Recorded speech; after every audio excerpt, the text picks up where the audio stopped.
Ini agak pertanyaan lebih spesifik ya, ke perempuan nih Mbak, wanita nih. Masuk Forbes aku.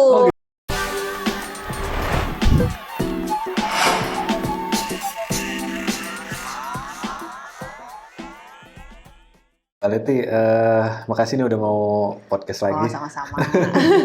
Sebenarnya banyak yang pengen diobrolin nih kalau sama Mbak Leti karena banyak cerita yang memang nggak banyak orang pahami Mbak, gitu. Termasuk ya itu jalur langit yang kemarin kita cerita tuh. Kebanyakan orang memang perlu Mbak jalur bumi itu ya, teknis itu perlu gitu. Tapi kadang-kadang juga nggak hanya teknis yang seharusnya kita pelajari gitu, termasuk juga spiritualnya. Maksudnya spiritual itu kedekatan kita dengan yang Maha Kuasa lah ya Allah sendiri gitu. Oke, Mbak, penasaran nih. Mbak Leti itu kan banyak yang dikerjain nih Mbak. Sebenarnya hobinya apa sih Mbak? Hobi. Hobi sebenarnya sih kalau sekarang ini aku bisa bilang hobiku fotografi. Fotografi. Tapi kalau waktu tahun aku kan pernah kerja ya, kerja kantoran kerja kantoran itu tahun 2010 aku resign. Jadi pensiun dini lah gitu. Okay. Nah di situ kan aku mau ngapain ya? Ternyata aku nggak tahu hobiku itu apa.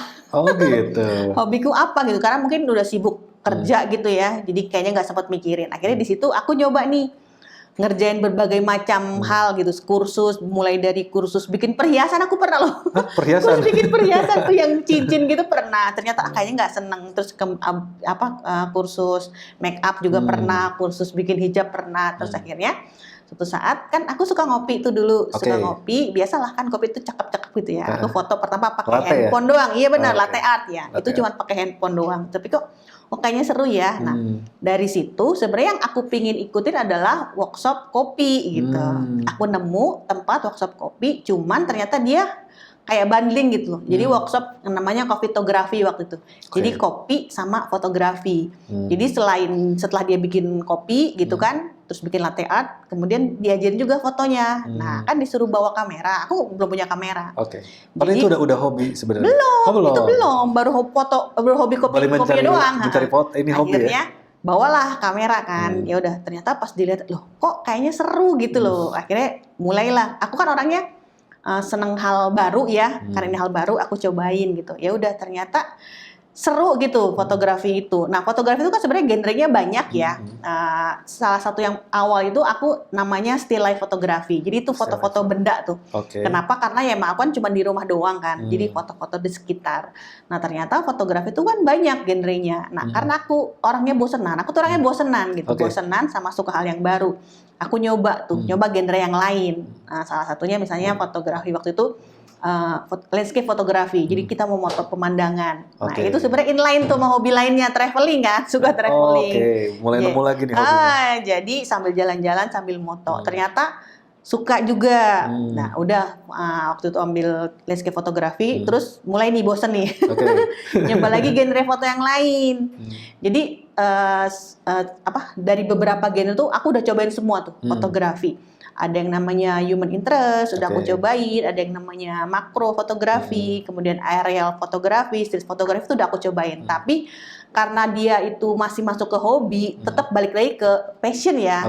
Ternyata tidak semua jenis fotografi itu aku suka gitu. Karena yang namanya fotografi itu kan ada art. Kita harus ada ada sense-nya lah ya.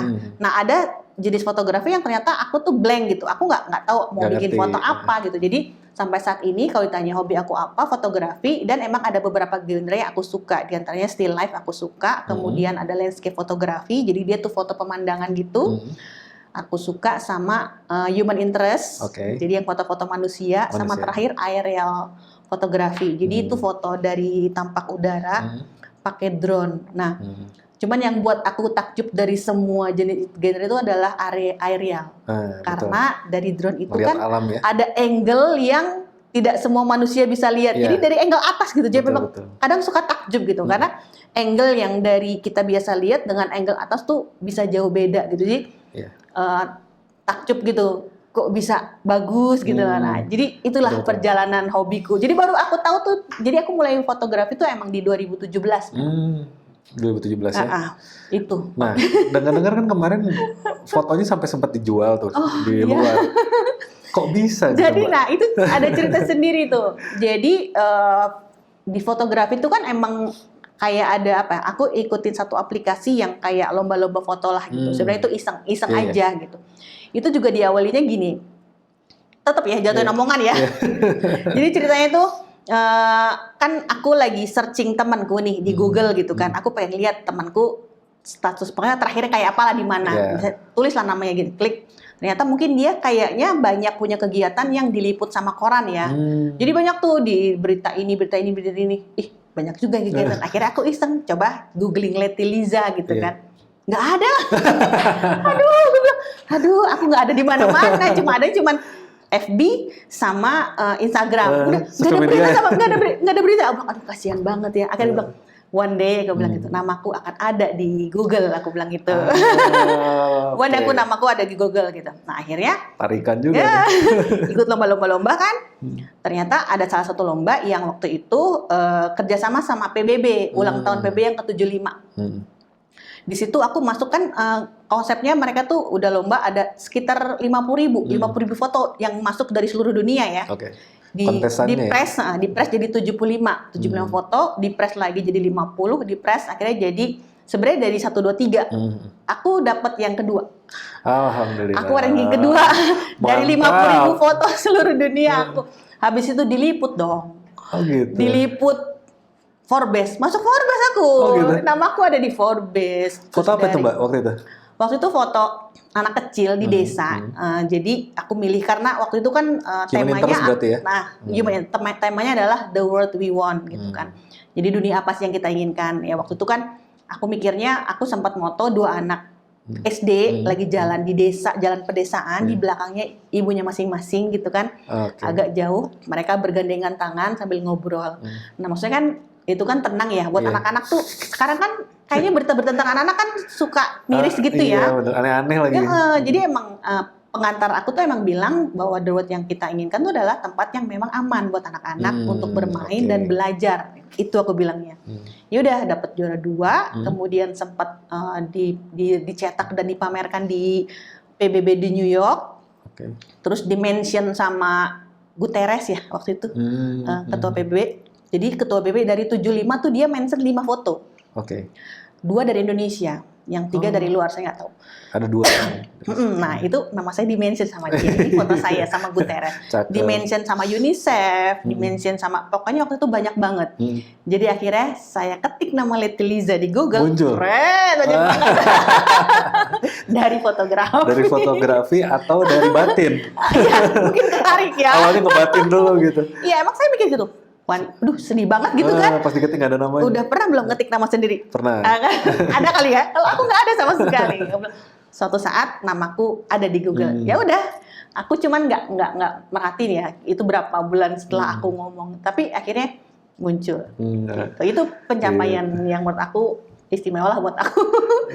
Yang lucu teman kita, Mbak Letty, ada teman kita yang barusan kesini gitu. Dia kan, terus dia cerita anak saya tuh katanya searching nama saya katanya. Ternyata ada LinkedIn. Ternyata dia baru tahu bapaknya itu CEO, kaget dia. Agak lucu gitu ketika ngetik nama di internet tuh kan kadang-kadang apa yang muncul gitu. Kalau nggak media sosial ya paling mentok-mentok LinkedIn lah gitu. Sekarang udah mulai banyak ya. Banyak sekarang. Jadi bahkan ada satu berita yang emang cuman saya doang gitu. Jadi katanya fotografer Indonesia ini katanya gitu jadi salah satu wakil di PBB. Udah tuh foto saya, nama saya, waduh masuk. Bahkan si PBB-nya kan UN-nya tuh juga bikin kayak klip yang untuk nge-share bahwa ini ada event ini. Saya diminta untuk wawancara. Jadi untuk menyampaikan foto ini saya maksudnya apa. Jadi saya ada di situ. Jadi bareng sama beberapa fotografer lainnya ada di video klip itu. Nextnya ada di video ini ya, sarapan knowledge ya. Oh iya ada. Gitu. Terus sekarang kan di Jakarta ya Mbak ya? Jakarta. Kafe ya, bikin kafe juga. Oh iya. Itu apakah hobi juga kan tadi mention kopi nih gitu? Ya iya itu. Suka kopi ya, dari kopi apa dari mana nih mulai? Saya emang suka, jadi gini, saya segala tuh pemimpi ya, saya tuh pemimpi ya. Mungkin kadang ada yang paham tuh orang, saya kan zodiaknya Pisces itu kan emang pemimpi. Oh, aku nggak tahu sih zodiak. Jadi emang saya tuh seneng mimpi gitu. Cuman emang yang ngebedain mimpi sama Maksudnya biar jadi jangan kayak mimpi siang bolong gitu ya. Sebenarnya sih peluang itu selalu ada. Cuman masalahnya mimpi dan ide itu kan semua orang punya. Apakah kita ikut kerjain gitu? Pada saat kita punya mimpi, punya ide, tuh Allah selalu kasih jalannya. Cuman kita mau jalanin nggak gitu. Nah jadi emang saya awalnya tuh saya suka kopi, Terus pas gitu gini, saya pengen ini nih, pengen belajar, pengen punya kafe. Saya selalu bilang, istilahnya saya memantaskan diri ya. Kalau saya pengen punya sesuatu, saya harus apa? Yang saya pernah mikir adalah saya harus kursus gitu. Saya kursus barista loh 4 hari. Oh gitu. Jadi saya bisa bikin kopi. Habis itu terus saya kemana lagi ya? Saya bilang, saya kayaknya harus ketemu sama orang gitu kan. Nah pas lagi ada event pameran kopi, saya ketemu ngobrol sama yang pameran. Ternyata dia tuh adalah owner coffee shop. Diundang lah ke coffee shopnya dia dan dia cerita banyak banget tentang makanya kopi. Kopi. Nah, habis itu udah lost kontak kan sama dia, lost kontak, ketemu lagi pas saya lihat kayaknya dia itu jadi konsultan kafe. Ketemu lah kan ngobrol. Habis itu pas udah ngobrol, terus saya tanya gini, Mas Ade nama aku. Mas Ade, saya itu nggak bisa masak. Tapi saya bisa nggak kalau saya pengen punya kafe atau restoran gitu ya? Ya bisa lah kata gitu. Cuman yang dia tekankan adalah yang penting adalah niat sama motivasi. Karena pada saat kita masuk ke bisnis itu bukan kontrak yang cuma sebulan 2 bulan, tapi itu adalah long term long term, your lifetime lah gitu ya. Jadi kenapa? Jadi harus punya passion sama motivasi. Kenapa? Karena pada saat jatuh cuman motivasi itu yang bisa ngangkat kita. Yang bisa nolong ya. Iya. Karena nggak ada siapapun yang bisa. Mungkin saya kan pernah jadi pegawai dan saya pernah jadi pebisnis ya. Ya enak gak enaknya pengusaha kan gitu ya. Pada saat kita jatuh ya kita sendiri yang bangun gitu. Tapi kalau jadi pegawai kan ada atasan kan yang ngebangun kita, yang ngedorong kita gitu, yang marahin kita. Kalau kita kan enggak. Kalau punya bisnis kan sendiri aja. Kerjain sendiri, jatuh sendiri, naik sendiri gitu. Bayar sendiri gitu. Jadi itu tipsnya dia. Akhirnya saya bilang udah oke, mau. Jadi akhirnya ya udah. Nah, bukalah saya kebetulan kan emang bisnis keluarga saya punya gedung ya, bikin gedung 4 lantai lah, emang disiapin space untuk bikin kafe. Awalnya sudah bikin, cuman dulu belum profesional gitu. Oh, cuman buka aja tanpa buka asal jual-jual gitu. Jadi dagang bukan bisnis ya? Iya dagang itu sebenarnya, nggak ada tuh namanya branding, nggak ada. Itu juga cuman yang saya jual juga cuman mie doang, mie sama pisang goreng. Karena kayak gini, akhirnya saya ngerasa saya nggak bisa terusin karena saya nggak paham. Jadi pada saat bisnis kalau kita jualan kain gitu ya, kan udah jelas tuh. Saya nyetok kain 10, kejual berapa, saya tahu. Kalau maksudnya di aplikasi saya kejual 3 kan masih sisanya 7. Itu gampang banget. Tapi pada saat masuk ke dunia kuliner, nah itu tuh saya nggak paham gitu. Kenapa? Kan banyak kan. Ada ingredientnya tuh banyak banget.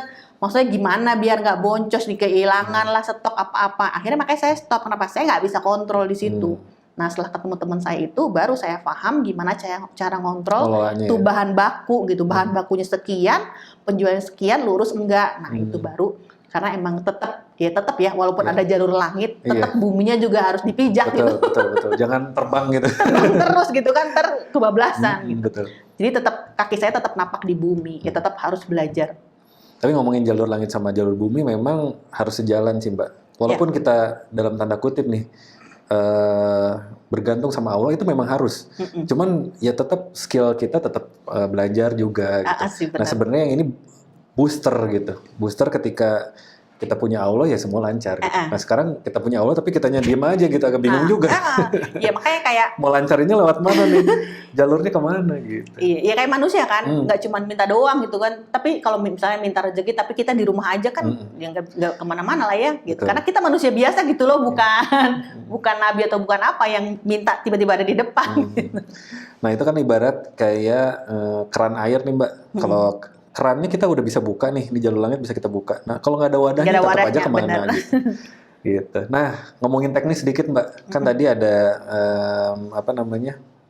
kafe ya, itu kan bener ada pengelolaan ingredient. Iya. Itu satu, kedua ingredient ini bisa kadaluarsa Mbak. Nah biasanya ngelolanya gimana sih? Iya, ada ngelola. Jadi kalau itu udah masuk di tim ya. Jadi memang kita punya kalau untuk kontrol stok tuh biasanya kalau di awal sih emang kita try and error ya. Kenapa? Karena kita belum punya standar lah, standar pengelolaan bahan baku. Kenapa? Karena kita kan belum tahu tamunya ada berapa gitu. Jadi kita emang masih ngira-ngira lah. Pasti di awal tuh akan banyak yang spoil lah ya. Waste sama spoil tuh pasti banyak karena kita belum paham. Tapi lama-kelamaan kan kita udah ngerti nih, kalau misalnya hari ini kita akan banyak, berarti kita stoknya agak banyak. Nah, cuman itu memang yang penting adalah perlu kedisiplinan staff. Kenapa? Kan itu kan semua tergantung pencatatan kan. Bener. Pencatatan tuh penting banget gitu. Di awal memang kadang ada gitu ya, yang staff malas-malas. Tapi akhirnya awalnya sih mungkin saya masih loss ya, lepas. Tapi lama-lama pada saat ternyata udah di loss, mereka tidak nyatet juga, kita mulai masuk ke kontrol yang ketat, jadi bisa jadi ada masuk ke punishment gitu. Tapi emang disiplin lah pokoknya. Harus disiplin ya, karena memang tergantung pencatatan. Karena kan kalau apa enggak tergantung nih makanan kita enak ntar kayak gitu. Takutnya beracun. Gitu. Nah, memang dari dulu ini pertanyaan pribadi sebenarnya Mbak. Dulu tuh saya selalu bertanya gimana ya cara pengelolaan restoran yang memang fresh kayak fine dining gitu kan, semua harus fresh nih. Kayak ibaratnya buat makan malam ikannya itu harus fresh baru beli tadi pagi, jangan dibesokin atau kapan gitu. Kadang-kadang penasaran juga ternyata memang itu ya controlling ya sebenarnya kuncinya ya. Emang ada yang bahan baku akhirnya kita beli seminggu sekali, ada yang memang setiap hari gitu, dan itu jumlahnya memang akan kita ketahui setelah perjalanan gitu. Di awal kita pasti nggak ngerti, dan itu tuh biasanya juga meningkat kayak ya misalnya kayak kafe saya kan buka pas pandemi tuh. Ini dia nih. Buka pas pandemi ini ya. Jadi customer kan nggak ada sama sekali ya namanya kita juga pertama pede, kita stok langsung segini, ternyata kok sepi ya gitu. Kelebihan. Oke, akhirnya kita atur. Abis itu kan lama-lama alhamdulillah makin kesini kan tambah banyak. Biasanya staff juga udah paham. Nah, kalau misalnya akhirnya stoknya mulai ditambah, saya juga kerasa karena kan saya juga masih masuk ke purchasing ya. Ternyata beli ini kok sekarang tambah sering ya gitu. Biasanya biasanya masih gini, sekarang ditambah segini. Jadi saya bisa memahami customer itu tingkatnya berapa ya dari purchasing itu juga. Nah, cuman ini nih yang waktu COVID buka kafe. Gimana ceritanya Mbak? Orang COVID itu kan kebanyakan orang online semuanya. Nggak mau ketemu ini gitu. Nah, gimana ceritanya Mbak? Jadi tuh lancar ya waktu itu ya? Jadi waktu itu kan emang sebenarnya gedung yang kita punya tuh udah dibuka tuh sejak 2016 lah. Emang udah lama. Terus kan emang kita udah buka main restoranan gitu, kafe-kafean lah gitu. Cuman akhirnya kan saya stop. Kenapa? Karena saya yang tadi saya bilang nggak paham. Habis itu ketemu temen itu di 2019. Covid itu 2020 ya. 2019 di pertengahan. Ngobrol-ngobrol banyak, sudah deal. Kemudian kita udah mulai ngomongin masalah renovasi. Udah deal tuh renovasi di Desember 2019. Kan saya nggak tahu mau Covid ya. 2019 deal. Januari 2020 mulai kita bangun. Padahal Maretnya pandemi. Tiba-tiba Maret lockdown. Itu kan jadi tersendat kan. Tutup kan, saya nggak bisa nerusin. Itu belum selesai itu pembangunan. Dibangun terus akhirnya mulai bangun. Harusnya sih April udah selesai. Tapi karena pandemi dan lockdown molor, jadi Juni selesai. Di situ udah tuh saya mikir panjang, buka enggak karena kan udah jadi kan, udah jadi tuh kafe. Maksudnya masa dibiarin gitu aja. Akhirnya ya udah deh, Bismillah aja saya bilang, saya buka di September 2020.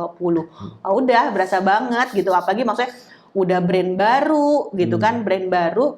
Yang udah kenal aja pada tutup ya, apalagi ini yang brand baru gitu kan. Terus kan PPKM kan nggak boleh ada yang datang. Terus kita cara kenalinnya gimana? Saya bilang gitu. Ya udah, tapi ya Bismillah aja. Udah berasa sih emang keterpurukan. Jadi baru buka udah terpuruk gitu ya. Belum mulai udah terpuruk gitu.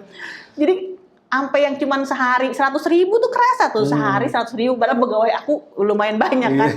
Ya udah dijalanin aja. Tapi ya alhamdulillah yang sempat kita ngomongin masalah SAI harus bolak-balik ya, saya pikir ini mungkin baru 1 kali putaran, belum 7 kan. Ya alhamdulillah kesini-sini lumayan udah tambah rame gitu kan, customer tambah rame. Jadi ya itu tadi, kayak saya sih tetap Bismillah, Terus abis itu kalau buat saya pribadi pada saat saya buka kafe, semua tuh di awal saya belum punya tim, terutama tim admin ya. Kalau timnya operasional sih emang saya serahin, saya nggak masak. Tapi tim admin tuh saya semua yang handle. Saya jadi sosmed juga, keuangan juga. Purchasing, saya bikin konten, purchasing juga, jadi saya belanja ke pasar saya juga, jadi saya belum punya orang-orang itu, purchasing semua di saya. Kenapa? Kan itu intinya di situ kan. Kenapa saya pengen pahamin dulu itu bisnis, jadi kalau nanti suatu saat akan saya lepas, saya udah ngerti yang mereka kerjain, saya bisa gitu. Baru setelah itu mungkin alhamdulillah transaksi mulai meningkat, saya lepasin satu-satu. Yang pertama saya lepas admin. Udah lama-lama kan catatannya tambah banyak gitu. Saya udah nggak sanggup nih, kayaknya udah saya panggil admin satu udah dapet. Nah, lepas admin. Saya cuma tinggal kontrol. Kemudian yang kedua saya lepas itu ada di sosial media. Itu berasa banget tuh. Karena saya kan kayaknya udah nggak inline sama masa kini. Jadi kayaknya udah nggak bisa ngikutin tuh tren sosmed. Akhirnya saya lepas. Jadi saya hire dulu desain grafis plus content creator. Alhamdulillah dengan adanya sosmed itu saya bisa naikin omset sampai 40%. Bener-bener berasa.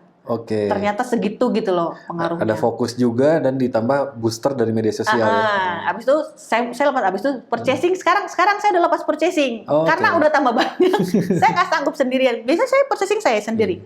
Saya yang order gitu kan. Kalau saya ke pasar, saya harus ke pasar. Akhirnya saya lepas. Dulu sendiri, Mbak? Sendiri saya. Saya beli sendiri. Saya milih sendiri, saya beli sendiri gitu kan. Ke Keramat Jati itu waktu saya di Jakarta. Belanja subuh-subuh gitu kan. Akhirnya mulai saya lepas satu-satu. Jadi memang istilahnya gini.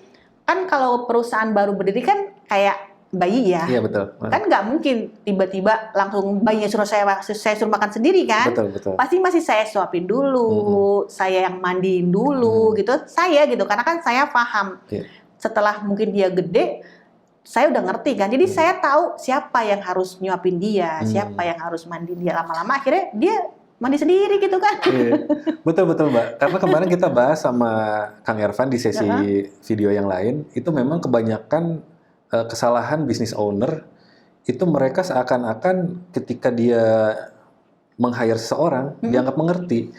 Karena memang sebenarnya itu harus disuapin dulu kan, udah mulai ini delegasinya tuh ada smooth gitu perpindahan. Karena kadang-kadang orang nih, oke, buka bisnis, kita punya usaha berapa modalnya kayak 200 juta masuk, hire duduk manis gitu. Nggak gitu. Ini secara teknis aja kadang-kadang orang begitu. Nah, itu yang kita bahas di sama Kang Ervan tuh begitu, Mbak. Dan buat teman-teman yang pengen belajar tentang gimana bisnis ini bisa autopilot, kan pasti ada macam-macam nih. Ada delegasi tugasnya, terus SDM-nya gimana, purchasing-nya gimana, sistemnya gimana. Nanti ikut kelas Kang Ervan ya. Mungkin ada di deskripsi atau captionnya nanti ya. Gitu. Siap. Baik lagi Mbak, kita ke kafe lagi dan hobi gitu. Jadi sebenarnya ini tuh hobi Mbak tuh ada di mana? Di kopinya kah? Atau di membuat sesuatu kah? Atau memang karena bosanan kan tadi kan? Ternyata kalau saya pelajari, saya memang seneng dengan sesuatu yang baru. Sesuatu yang baru, makanya akhirnya gini, pada saat, sebelumnya kan saya juga udah punya bisnis kan. Waktu saya sebelum di Jakarta kan saya di Surabaya. Jadi saya tuh pernah punya bisnis crepes ya. Gerai crepes, jualan crepes tuh. Saya pernah punya sampai ada 5 cabang waktu itu. Terus cuman abis itu gini, saya kan senang membuat sesuatu baru nih. Jadilah gitu. Ternyata yang saya nggak tahan tuh maintenance-nya. Jadi perjalanannya kayak buat saya udah jadi rutinitas tuh saya udah stuck gitu. Makanya akhirnya ya cuman emang kebetulan pada saat saya dari Surabaya pindah ke Jakarta itu terlalu mendadak banget gitu. Akhirnya saya nggak sempat bisa ngalihin yang cabang di sana. Akhirnya loss, saya lepas gitu. Saya sempat juga punya home spa. Oh gitu. Kayak apa aja saya dikerjain. Semuanya ya. Home spa saya punya. Gitu. Home spa saya punya. Cuman saya pikirnya gini, saya tuh ya seneng pemimpi, bikin sesuatu, tapi saya kerjain gitu. Jadi kayak dulu kan saya seneng biasalah cewek senengnya ke salon gitu ya. Saya seneng banget tuh spa. Cuman kan saya belum punya uang kalau untuk bikin spa yang besar kan. Sebenarnya modus tuh, saya bikin home spa tuh modus. Jadi kan saya gratis ya. Gratis di rumah gratis. Saya kebetulan sebenarnya punya kayak tukang pijat biasa lah. Cuman saya tawarin kan, mau nggak gini. Ternyata dia mau. Ya udah, bukalah home spa gitu. Jadi kalau saya mau kerjain, saya bikin gitu. punya home spa. Nah, di sini pun juga saya pernah jualan cookies. Pernah jualan keripik.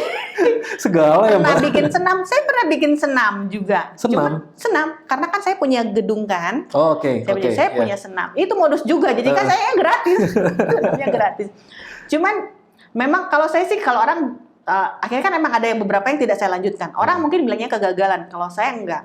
Buat saya itu having fun gitu. Karena kan ada perjalanan yang di sini buntu. Ya udah kita tinggal balik. Betul. Apa susahnya sih? Nggak usah kita tangisi. Oh ini kok buntu ya? Nggak usah. Kita tinggal balik kanan, cari jalan lain kan. Sebenarnya gitu. Itu kan lebih ke persepsi ya Mbak ya. Iya benar. Jadi kalau pernah lihat di sosial media nih ada meme yang ini selalu saya ceritain ya. Ada meme gitu ya, atau meme, dia itu kartun bentuknya. Dia lagi naik bis di pinggir tebing, kanan tebing, sininya jurang tapi pemandangan gitu. Nah, ada dua orang yang duduk di situ di bis itu. Yang satu ngelihat ke tembok, yang satu ngelihat ke pemandangan. Di tempat yang sama, dua sudut pandang yang berbeda gitu. Ya berarti kan ini pilihan ya Mbak ya. Ketika kita menghadapi sesuatu, ya kita tinggal milih aja. Mau lihat ke sisi positif atau negatif. Perspektif sebenarnya gitu. Orang bisa lihat kegagalannya buat Mbak Leti, atau mungkin kita bisa lihatnya bisa uang belajar, bisa have fun, bisa juga ya udah hanya sebagai next episode aja gitu. Iya benar, cuman kayak saya salah jalan. Sering dong, kita kan sering salah jalan. Iya, dan nggak apa-apa masa juga. Kita tangisi, ya udah balik lagi aja gitu, ganti bis kan gitu. Iya, persepsi sebenarnya kan. Gitu. Oh jadi memang karena pertama bosen, terus modusnya banyak gitu. Akhirnya bikin banyak juga ya Mbak ya. Jadi sebenarnya kayak saya suka penasaran gitu kan. Ya udah saya kerjain. Sebenarnya kadang suka ada yang bilangin kesannya tuh bisnis istiharoh dulu dong. Kesannya saya nggak istiharoh gitu ya. Kalau saya sih ngeliatnya itu emang saya suka yang kayak gitu gitu kayaknya. Jadi gini, saya mungkin nggak suka terlalu lama di zona nyaman ya. Pada saat udah ngelakuin sesuatu, saya senangnya tuh merepotkan diri. Membuat sesuatu kan repot sebenarnya kan. Nah saya justru senang itu di situ gitu loh. Jadi pada saat itu berhenti, ya sudah. Nah, it's okay buat gitu. Ini nih agak pertanyaan lebih spesifik ya, ke perempuan nih Mbak, wanita nih. Perempuan itu sebenarnya gimana nih? Karena Mbak Leti kan perempuan nih, sudah menikah, sudah punya anak, tapi punya kegiatan. Nah ini kan pasti teman-teman punya persepsi yang berbeda juga nih, lagi-lagi persepsi nih. Ada yang memang, udah menikah mah udah di rumah aja, segala macam. Nah, menurut Mbak gimana nih? Kalau menurut saya pribadi nih, ini dari laki-laki dulu, buat saya tergantung. Memang kalau kita lihat potensi di perempuan, kalau menurut saya ya memang harus dijalankan aja. Dan maksudnya itu kan aktualisasi diri dan lain-lain, biar otak berpikir terus gitu. Jadi lebih sehat gitu menurut saya. Menurut Mbak gimana? Siapa yang ngomong perempuan nggak boleh ngomong? Ada persepsi lain seperti itu Mbak. Saya belum, nggak tahu ya. Kalau saya sih nggak saya anggap, karena nggak usah dengerin omongan orang lain lah. Betul, setuju. Karena intinya gini, ya saya udah punya suami kan tergantung apa kata suami saya ya. Suami saya sih fine-fine aja gitu. Bahkan kalau saya suka foto pun juga pergi-pergi juga it's okay. Karena gini, untuk landscape fotografi itu kan kita harus jalan-jalan pergi-pergi kan. Pergi ke alam lagi. Nah, saya tuh belum mulai ke situ. Tapi suami saya tahu gitu loh. Dia ngerti jenis-jenis lensa. Nah, biasanya kalau untuk moto sesuatu dia harus punya lensa ini gitu. Suatu saat saya ulang tahun dikasih lensa itu. Dikasih lensa itu plus waktu moto landscape kan kita harus punya banyak filter. Dikasih filter. Sama filter sekalian. Saya boleh pergi dong. Gitu. Saya boleh pergi dong. Terus ya udah. Kan itu jadi kayak license ya. Jadi buat dia it's okay. Jadi makanya saya jalan-jalan. Kalau misalnya saya dilarang lah, siapa yang ngasih saya lensa kan gitu. Jadi buat suami saya sih it's okay gitu ya. Saya punya kegiatan apapun ya alhamdulillah gitu. Akhirnya ya buat saya melakukan apapun ya. Bahkan kadang gitu ya. Kayak gini, suami saya kan pegawai gitu ya. Mindset saya sama dia tuh suka beda.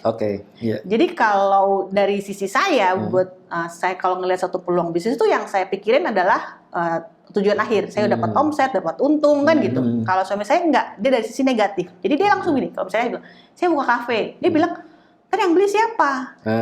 Terus nanti gimana? Kalau misalnya nggak ada yang beli, saya bilang itu. Laki-laki logis. Beda kan? Kalau saya bilang gini, loh, fokus saya nggak di situ. Fokus saya adalah di omset. Kalau di tengah jalan tentang sepi, itu challenge saya gitu. Akhirnya kadang suka jadi berantem tuh. Akhirnya lama-lama saya kalau bikin bisnis udah nggak pernah nanya lagi. Ya, saya jalin dulu. Saya jalin udah, soalnya daripada belajar kadang suka nurunin motivasi kan gitu. Tapi lama-lama dia udah mulai paham deh gitu bisnis tuh kayak apa. Sampai terakhir dia bilang gini, mungkin kan kadang temennya nanya tuh, suka tanya, dia tahu kan istrinya suka bikin kafe. Yang ditanya pertama adalah kapan BEP, kapan? Dia jawabnya gini, orang punya bisnis itu tidak melulu masalah itu katanya, tapi kan dia juga membawa keberkahan banyak orang gitu. Dia jadi penyambung rezeki banyak orang. Di situ juga ternyata ada prestasi sendiri katanya. Dia tuh yang jawab, saya takjub, nggak salah jawabnya kayak gini. Saya bilang gitu. Jadi alhamdulillah so far so good lah. Ya memang balik lagi kan persepsi itu kita nggak bisa bantah juga ya. Orang lain punya persepsi apa kita juga hargai. Cuman memang menurut saya sih memang manusia itu, ini saya ada studinya tapi di luar negeri saya pernah baca juga, kita tuh tua itu sebenarnya hanya masalah sel yang berkurang.